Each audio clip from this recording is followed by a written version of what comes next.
Romina Laugeni, si comincia a fare sensibilizzazione anche andando direttamente nei locali dove i giovani si ritrovano.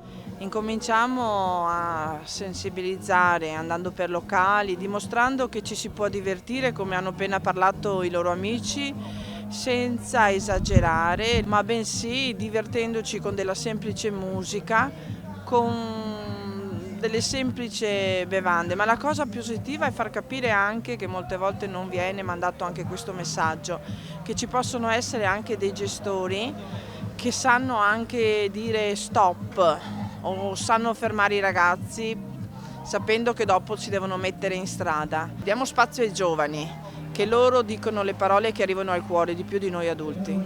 Alice, ci tracci un ricordo dei ragazzi, insomma, di come vivevate la vostra amicizia?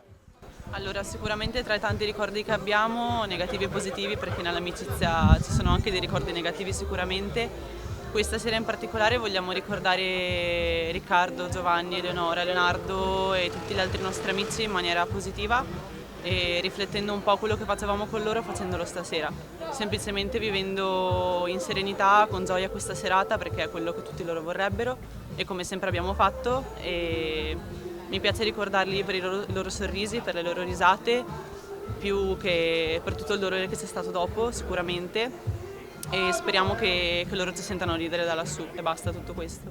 Un modo insomma per stare vicini ancora tutti assieme. Esatto, perché noi non vogliamo dimenticarli e quindi vogliamo che loro vivano sempre con noi. Quindi questa sera, sebbene loro fisicamente non ci sono, però dentro di ognuno di noi tutti i loro nomi sono impressi, quindi è come se li avessimo qui accanto. E perciò abbiamo deciso di fare questa serata tra di noi più loro.